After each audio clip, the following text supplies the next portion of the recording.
Welcome inside episode 504 of the Locked On Senators podcast. I'm Ross Levitan on the outskirts of enemy territory in Winnipeg, Manitoba, alongside Brandon Pillar up in the Blue Mountains. And the Ottawa Senators played with only 5 defensemen in their 2-1 loss to Montreal on Saturday. And based off practice being canceled today, I'd guess that things are going to get worse before they get better.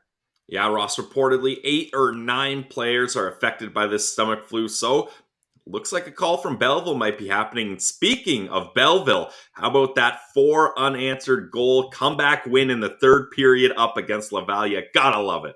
It's not often you're talking about a draft class that was only a year away contributing that much in an AHL victory, but we'll dive into all that and check in on the prospects from around the hockey world. Today's episode is brought to you by BetOnline. BetOnline has all the odds, props, and coverage that you need, and it's better than ever before. BetOnline, where the game starts. Now, let's get into the Locked On Senators podcast. It's your team every day.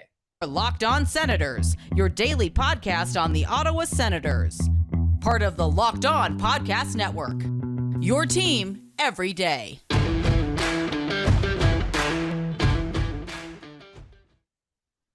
Thank you for making Locked On Senators your first listen on this Monday, February 28th. And Pilsy, I don't even want to guess what tomorrow's lineup is going to look like.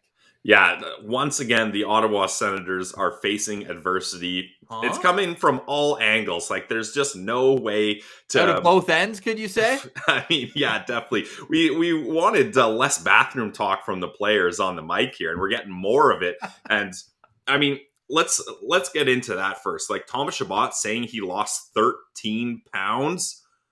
Yeah. Sheesh, that is wild. And I've never had a stomach flu or food poisoning or anything like that, so I'm very thankful that I haven't had to go through that. But no wonder this guy had to miss the game if that's what's going on. And you got to think too, Ross. DJ Smith said some of the players were affected by that bug and were still playing. So we talked about Artem Zub having a rough night. He might have been one of those guys, especially on the decor when Zaitsev and Chabot had it. So that's something to keep in mind when you're looking at that 2-1 loss to the Habs, thinking a couple of those guys might have been going through some intense stuff internally. And it sounded like it got worse throughout the night. I don't know if that means throughout the game or later on, but it sounds like, well, it doesn't sound like anything because there's no practice today. So we don't have any lines or thoughts. DJ Smith, I would agree with his way of going about it, not naming the guys who are doing worse than others. So that's all well and dandy. We'll find out tomorrow during the morning skate. You'll hear that on Locked On Senators. Later today's show, we do have a review. We had the postcast right after the game, but we'll take a wider lens now with 48 hours after digesting a 2-1 loss to the Montreal Canadiens, where I was quick to point out it didn't seem like they had a whole lot of gas late in that third period. And now kind of makes sense now that you hear that there was more than just the 2 guys who were late scratches, by the way, only about an hour before the game. So for all the people out there, and I know there's a few who say, oh, shouldn't they just have defensemen ready on standby? They're so cheap. They don't have a bigger roster, all that. Well, they did have an extra defenseman in Victor Mete who stepped into the lineup, but not many teams will carry 8D on any given day.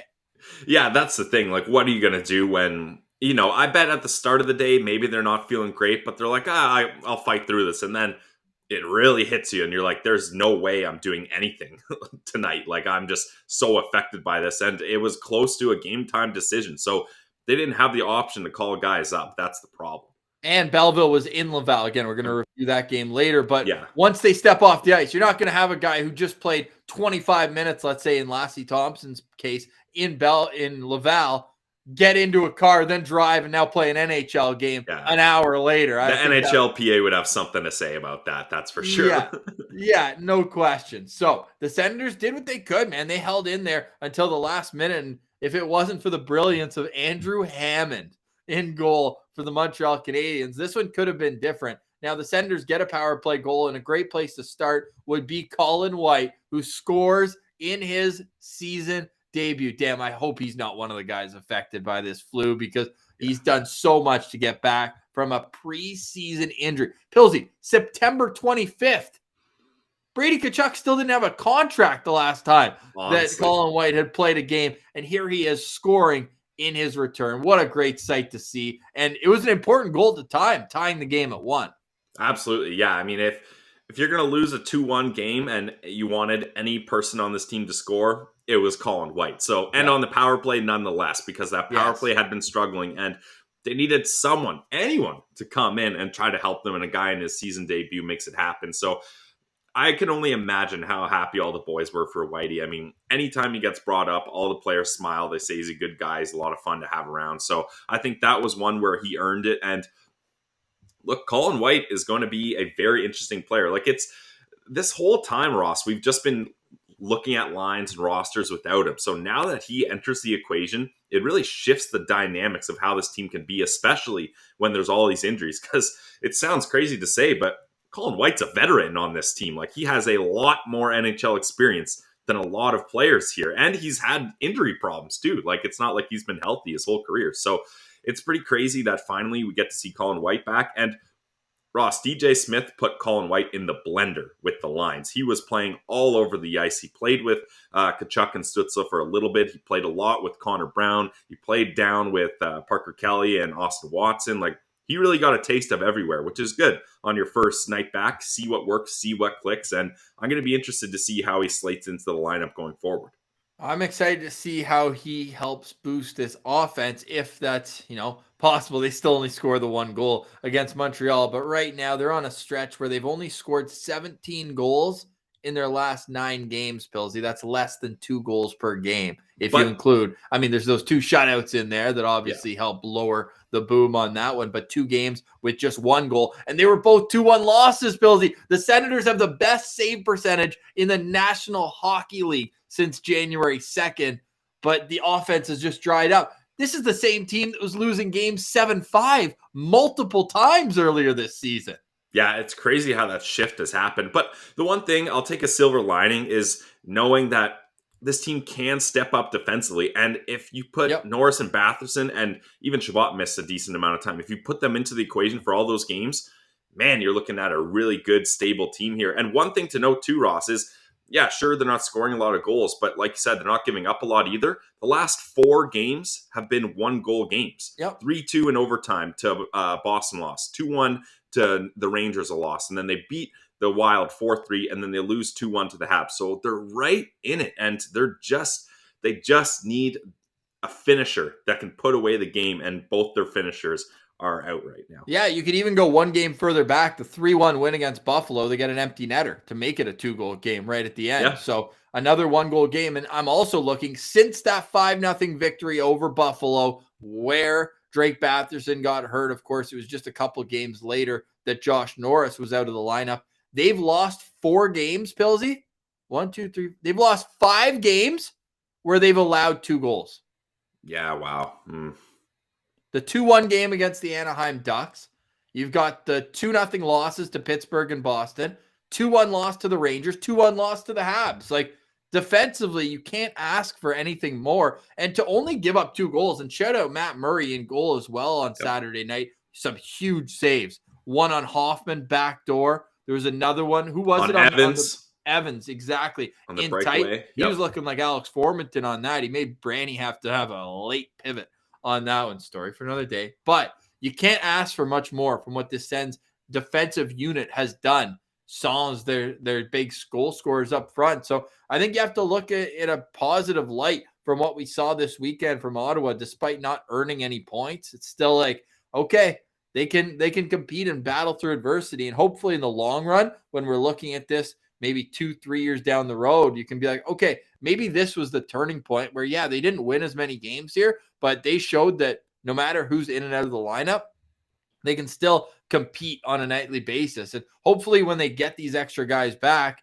it'll just give them that boost of confidence and help push them over the edge.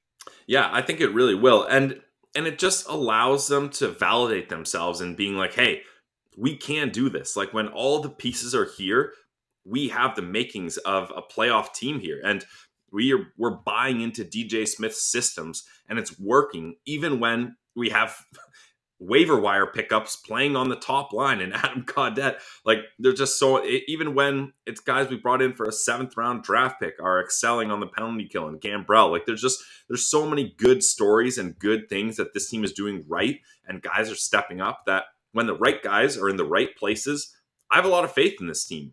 So hopefully we can see that one day eventually. Final note from the game on Saturday night. It was truly heartwarming to see the Hamburglar tribute video. There was absolutely no doubt in my mind that needed to happen. The best run I've ever seen. And I'm including 07 in there. Maybe not. Maybe that's a bit of a stretch. But just being so far out of it, I mean, we don't have to rehash it. We did last 21-2. Like, Ross is obsessed with the Hamburglar run. It was unbelievable. It kind of really reignited, because 2013 was unbelievable, where they beat the crap out of the Habs in the playoffs. And then 2014 was such a letdown year overall. And to have a second letdown year. And at that point, the Sens had never missed the playoffs in back-to-back years.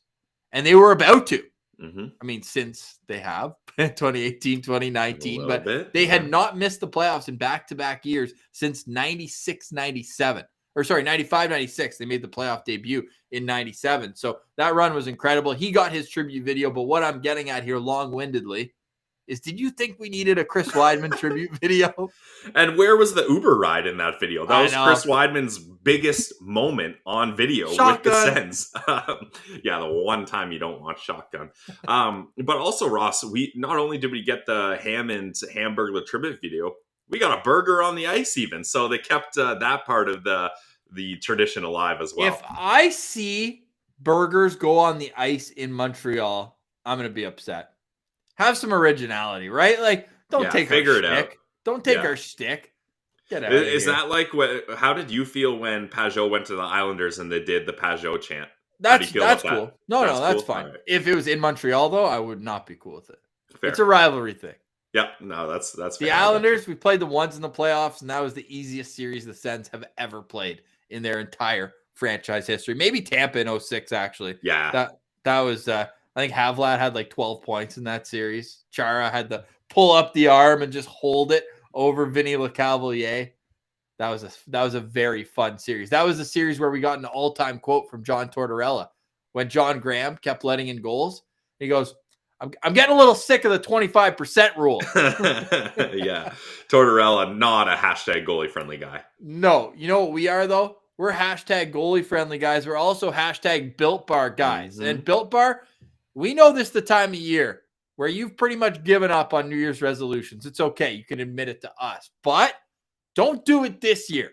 I'm sticking with mine based on Built Bars. It's almost not really a resolution because I enjoy eating them. Not only Built Bars, but if you try Built Puffs, if you haven't, you're missing out on one of Built Bar's best tasting bars.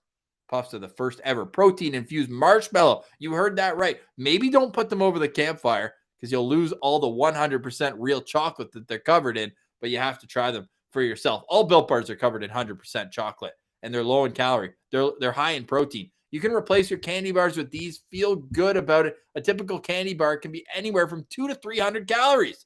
Get rid of those right now and go to Built.com. Scroll down to the macros chart, and you'll be able to see just where all the great nutrition comes from in Built Bars. So what you have to do here is go to Built.com and use promo code LOCK15, and you'll just get 15% off your next order. Just like that. Bang! Use your promo code LOCK15 for 15% off at Built.com. It's the protein bar that tastes like a candy bar at Built Bar. They're all about the taste. They make it delicious first, then figure out how to make it healthy. So Built.com, promo code LOCK15, and you'll get 15% off your next order. All right, Pilsy. So the Ottawa Senators, don't look now, have only won 3 of their last 9 games. Still above 500 in the postcast era, and you can join the postcast after each and every Ottawa Senators game. We'll be back tomorrow night after the Senators are in Tampa to take on a team that they fought hard against this season. Hey, talk about 2-1 losses. They had their big guns for that game, but the last time they were in Tampa, it was a 2-1 loss, but it also brought us the highlight of the season, didn't it? With Thomas Chabot going outside in upstairs on Vasilevsky. That was the goal that I highlighted as my favorite goal all season, and that was Thomas Chabot's first of the year, like you mentioned. So that was an emphatic goal for sure. And the game before they played Tampa, 4-0 shutout, Brady Tkachuk hat trick, not a big deal. Anton Forsberg first career shutout in that game as well. So the Senators, they head to Tampa tomorrow, and then they've got a day off in between. Then they go to Florida, day off, then Arizona, and that's where the back-to-back comes in.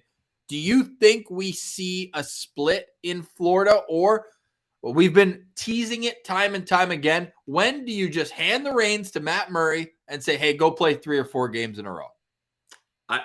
My stance on this has not changed at all, Ross. I don't think there's any scenario this year where Matt Murray should be playing back-to-back games. No, not they're not back-to-back days. That's what I'm saying. Like, even with the day off. Saturday, Sunday is.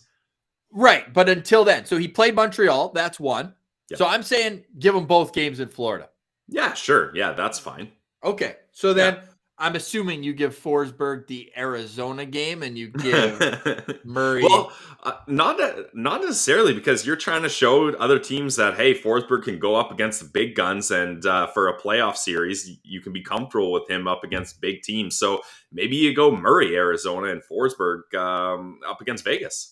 The Ottawa Senators are embarking on their second longest road trip this season. The first one, though, felt pretty disconnected because you had the entire Christmas break in between there. Oh my God, you had, I don't even want to think about that. But it ended up at the end of it being a 6-game road trip, technically. But this is a 5-gamer, and what destinations to go to. My God. Tampa, Florida, Arizona, Vegas, and then St. Louis, before heading back home for their next home game on March 10th. And somewhere between March 10th and April 18th, you will see us at the Canadian Tire Center. We're waiting for full capacity, and when we do, we will absolutely... Well, that's now. Full capacity starts now, tomorrow. Right, March 10th, because they don't play at home until then. Yes. Unless you want to go to Tampa tomorrow.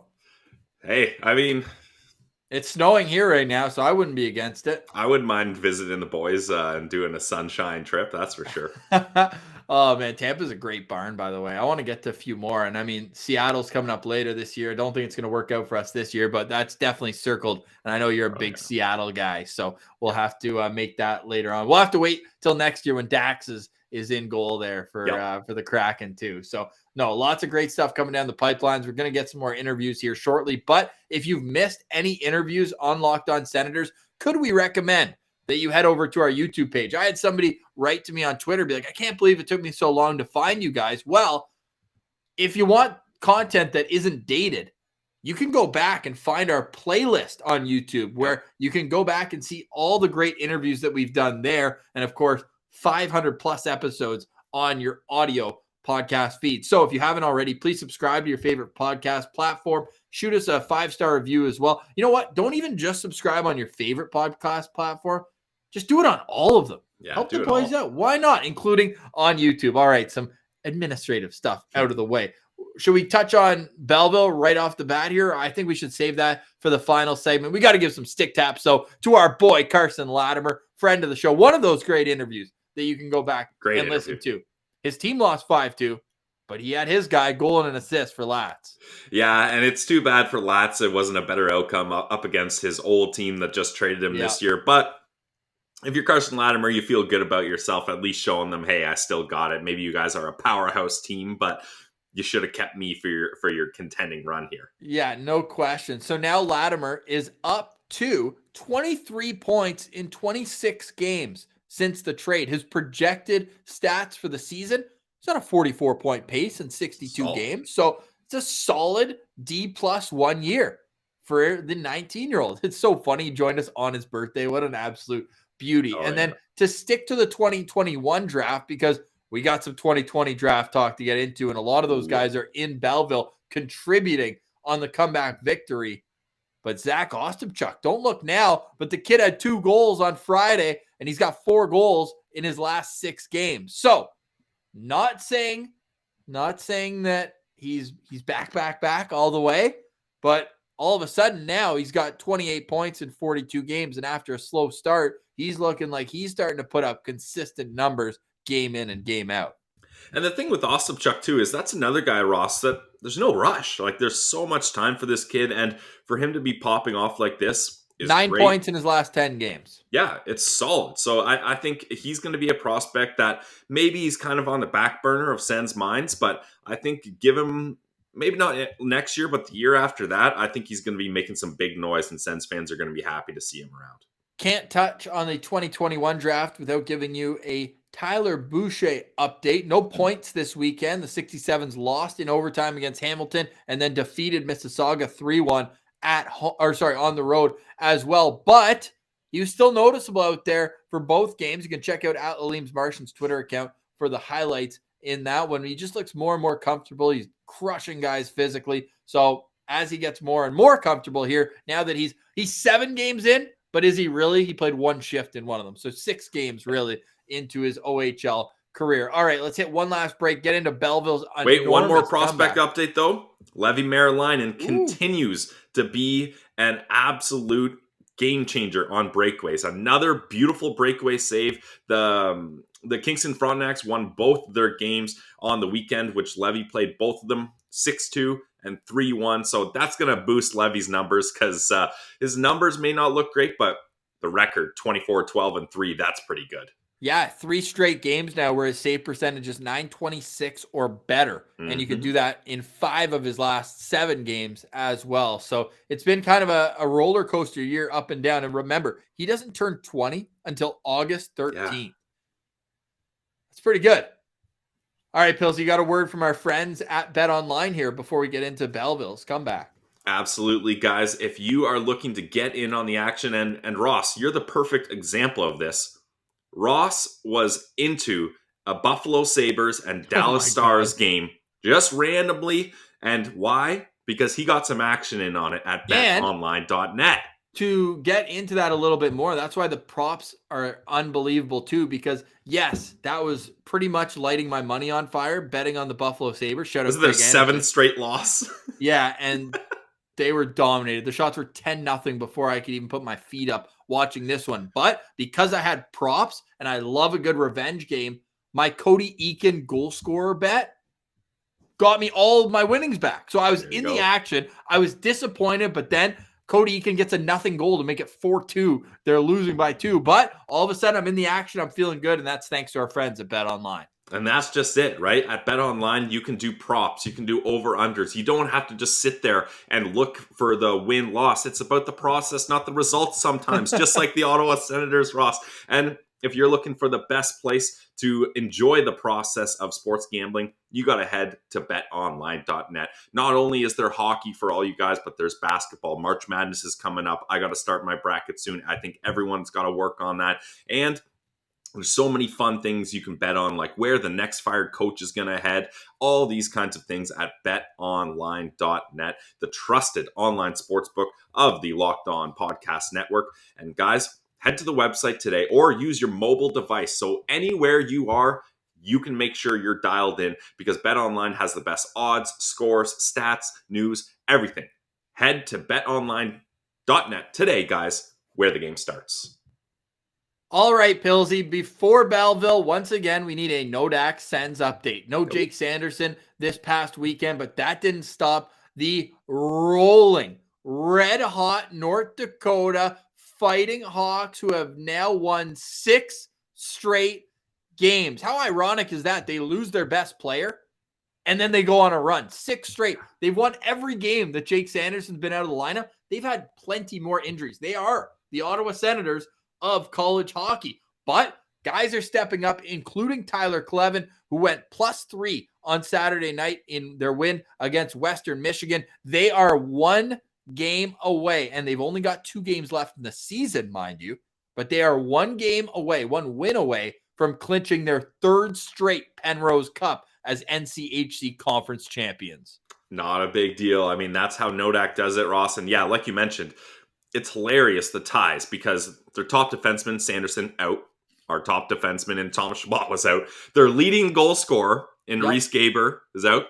Our leading goal scorer, Drake Matheson, had been out for quite a while. And then alternate captain Gavin Hayne also out. And yeah, the numbers for this team, they're getting the process and the results, Ross. They've taken 27 of the last 30 points available in their games. So they were able to keep things going without all those top guys. But yeah, Tyler Clevin continues to play well. And I mean, yeah, Nodak, we knew that they were going to do well in the regular season, but to do it without Jake Sanderson and all this adversity this whole time has been pretty damn impressive. So they deserve stick taps. Let's see if Jake Sanderson returns for the final weekend of the season. That, of course, will be later on this week, but an update from our friend Brad Schlossman at the Grand Forks Herald saying that they believe it's only day-to-day at this point. So stand down, all you Ottawa doctors who are apparently going to fly him in and take a look at him. It's all good. He's back at practice.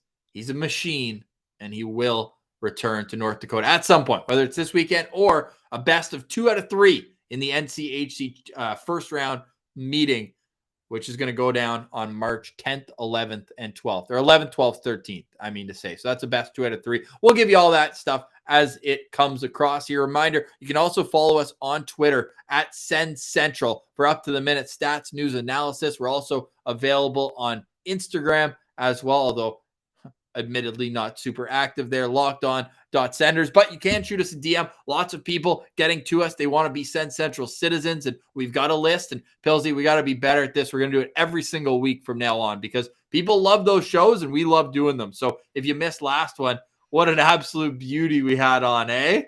Oh, yeah. I mean, all our Sens Central citizens are absolute beauties, and we're traveling the world through all our Sens Central citizens, Ross. We've racked up some major virtual air miles. Imagine we could actually go and do these in person, every single one. We would be world travelers by now. Yeah, exactly.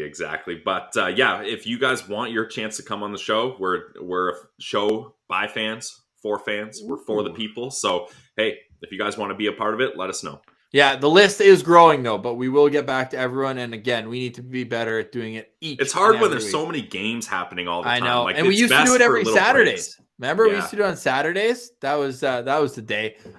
We do have the big game. Okay, we've kind of teased it throughout, but the Belleville Senators down 3-0, Pillsy, in the third period. 3-0. But that doesn't matter. You know what does? Keeping your divisional opponent outside of getting any points, because they didn't want this one to go to overtime. No, they made sure it ended in regulation, and a pair of 2020 draft picks were huge reasons why.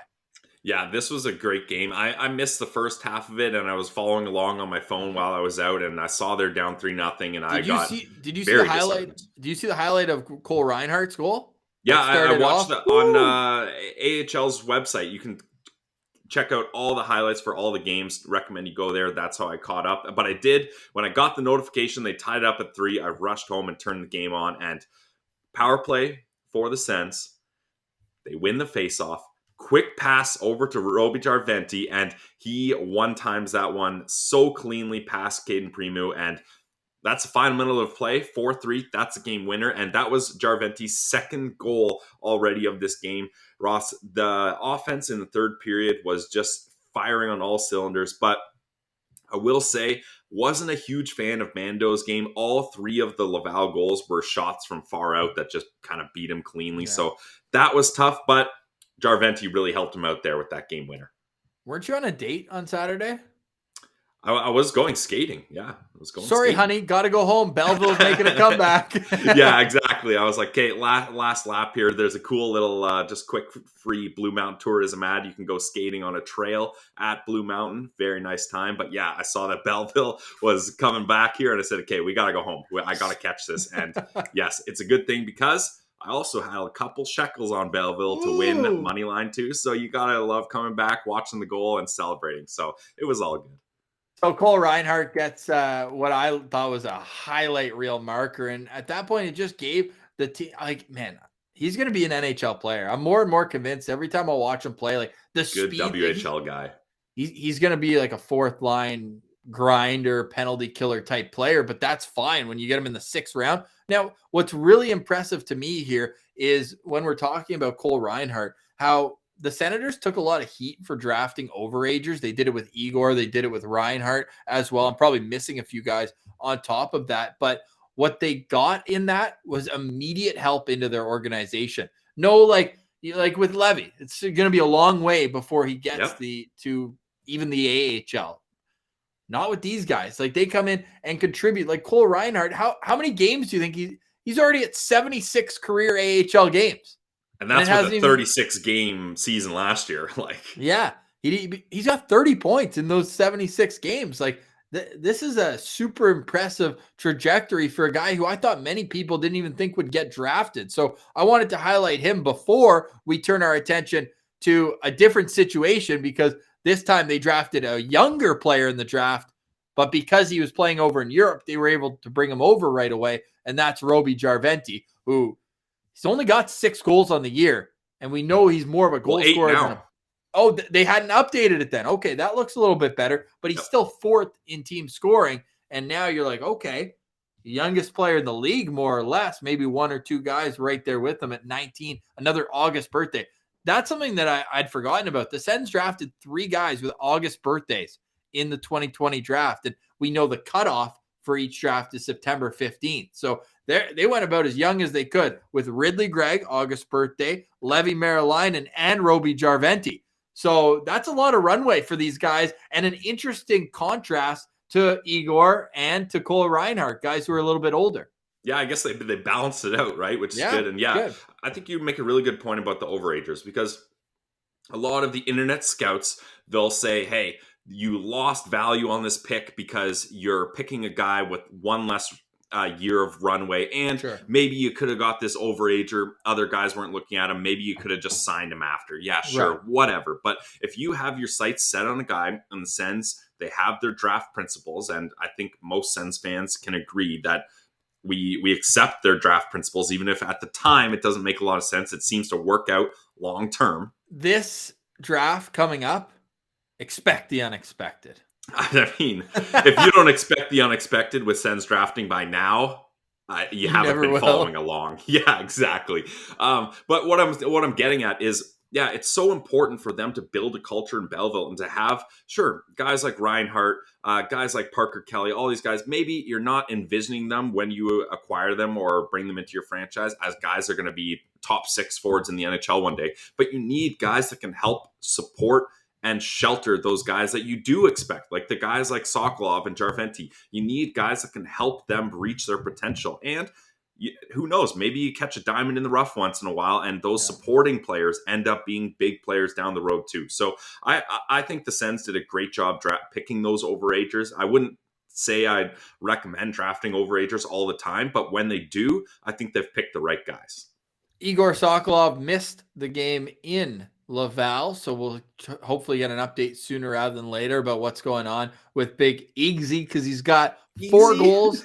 4 goals, and that's what the billets call him. It's probably, I like it. Yeah, okay. It's not bad. A little Sharkalov action, if that makes everyone feel a little better. 4 goals and an assist in his last 5 games. So the sooner they can get this sniper back in the lineup, the better off they'll be. So shout out to Belleville, though. That's huge. And now if we're looking at the standings, which we like to do with Belleville because things are very tight, they're going by points percentage. So it's a little bit different, but they've now jumped ahead of Syracuse, and that's going to be their main competition before they get in the playoffs, because it's a weird way this season where certain teams are getting a bye into the playoffs. There's like a play-in series. So that will get explained a little bit better when we reach maybe 10 or 15 games left in the season. But right now, Belleville still has 28 games left, Pilsy. And what gives me so much confidence, obviously you hate to see the games postponed when they were, but it's so much more runway now for Angus Crookshank, who was back on the ice. His brace is in. He's on the ice. He posted on his Instagram, so we love to see that. He's rejoined Belleville now. He's doing his rehab with them, so that gets me so fired up. Happy for him. Then Shane Pinto, if and when he can return. Jake Sanderson, if and when he comes in, and then the Sens season ends. There's still some runway with Belleville. So there are reinforcements that could be there later in the season. But to end today's show, DJ Smith mentioned that guys are already ruled out for tomorrow. He wouldn't say who, but guys just aren't going to play. Yep. Who would be your top call-ups? Give me 1 or 2 forwards and 1 or 2 defensemen that you'd like to see in the lineup for Ottawa tomorrow night. I mean, it's hard to keep ignoring Michael Del Zotto. I know I it's know. like a running joke at this point, but he scored yet again. He's got 20 points in 19 games. Like, that sample size is ridiculous. And if you're the Senators, it seems like the relationship has been completely destroyed between Del Zotto. So why not bring him up for a couple games when you desperately need a defenseman? Yeah. Why not bring him up, showcase him a little, and then see if you can find a mutual trading partner because things just aren't working out. Like, I really think at this point, the Sens are just dissing him. Like, he's shown that he deserves to get called back up, especially if it's a point where they need players. So I think it'd be very hilarious if they didn't, but also a straight up diss if they're not bringing Del Zotto up this time. And as far as forwards go, I really think Agazino would be a great option because he's been hot lately. Before we move on to forwards, do you think they would keep him down because they don't want him to get away from his focus? He's in Florida. He might get the itch to go sell a condo. That's actually true. Yeah, maybe they wait for the Arizona-Vegas part of that trip because, like, Michael, we need you here at Morning Skates. I know you got 2 houses to show and a beachfront property, but can you push those back a little for us here? You're saying Agazino up front? Yeah, I think Agazino would be the guy. If it's a short-term thing and we don't know what's up, Sokolov obviously would have been my first one, but him not playing generates some concern, like what's up with him, not sure. So I don't think it's time for Jarventy to come up. I've talked about this before. Keep him down. He's hot. Don't ruin his groove, his consistency here. Let him stay there. And I would say Agazino or maybe even a Logan Shaw, but I thought Agazino is deserving of a chance. He only got the 1 game up there, so I wouldn't mind seeing what he can do. And he probably deserves a little bit of a showcase opportunity himself as he's probably trying to look for a new contract next year. So you'd rather that than bring back up Casty, who, I mean, showed well in his NHL time? If Colin White's not here, then yep, I bring back Casty, but Colin White's going to try to get some reps at center, so give him that opportunity. Yeah, I don't think Castell's the kind of guy you put on the wing and could use, because he looked great in Ottawa this year, but like, I mean, points wise, and he's one of those dash players on Belleville, not a whole lot of them, but yeah, dash 8 down there with 15 points in 39 games. But yeah, I wouldn't mind. Like, he got what? How many games? 7 or 8?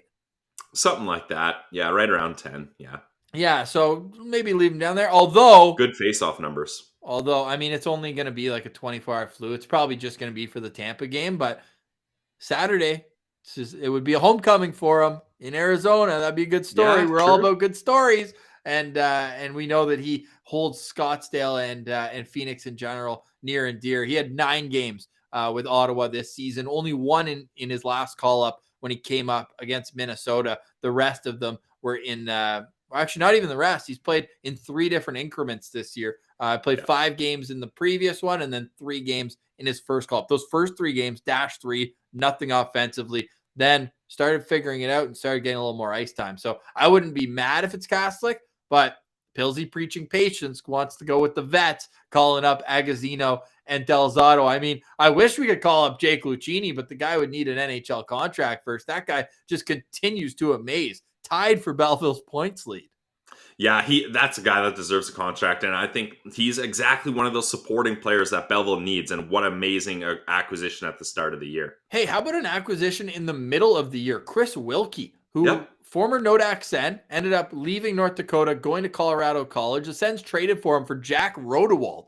Yeah, that was a long time ago. Yeah. Then he gets traded back to the organization. And he's got 18 points in 28 games since returning. So I think that he needs a little bit of stick taps there. Lassie Thompson still contributing offensively here, although maybe the wells run a little dry in the last few games. He's now gone 4 straight without a point. But with Belleville, you're just seeing a lot of excitement, man. It's not the same dominant team that we saw in the last few years, especially our last year. There's no consistency down there, Ross. That's the issue. Like, they can't get any sort of stable lineup. That's fair. Goaltending, though, you mentioned Mando, maybe not the best goals against, but still a 900 save percentage. And, it's always a little more meaningful for him to go back to Laval, where he was growing up, I should say. But Belleville is off until when, Pillsy? When are they back? Do you have that in front of you? Yeah, I've got Wednesday. It here. Wednesday. Oh, okay. You might have to keep Del Zotto playing against the only other team he's played for. Yeah, Hartford. Yeah. The New York Rangers farm team, of course. I say that tongue in cheek, although I'm with you. I think it's time to call up Michael Del Zotto. 20 points in 19 games. I mean, especially what more? if it's short term, like we're talking about, right? If it's a one game against Tampa, give him his one game. Don't bring Lassie up. Don't bring JBD up. If it's one game, here's counterpoint to that. Then you got to put him back on waivers right away. I think if you call him up, you're committing to a 3-week. Well, you're committing to a 3-week. Yeah, probably clear waivers, especially with that salary, the extra year. But why not just keep him up for 3 weeks? If he's a healthy scratch, so be it. But keep him up, and then I don't love that because I want him playing well in Belleville. What's the pattern we figured out? Delzato scores, Belleville wins. Yeah, I mean, it's as simple as that. NHL scouts would probably, or pro scouts would probably be caring more about what he does at the NHL level if they're thinking of pulling the trigger for a guy who's got another year left on his deal. Now, even if the Sens eat $1 million, that's still $1 million next year. Like, he's going to clear waivers for sure because teams know if they're going to trade for him, they can get a retained salary deal for future considerations, right? So they're not going to front the bill on waivers. So I'm not worried about Michael Delzato getting through waivers. All right. Well, we'll discuss this more on tomorrow's Locked On Senators. You can follow us on Twitter at Sens Central. We'll keep you up to date if and when the Senators make a call up today. Otherwise, we'll keep our eye out for tomorrow's morning skate. For today, though, we say goodbye. Thanks a lot for listening to Locked On Senators. For Brandon Pillar, I'm Ross Levitan. Make sure you're subscribed on YouTube. This is the Locked On Senators podcast, your team every day.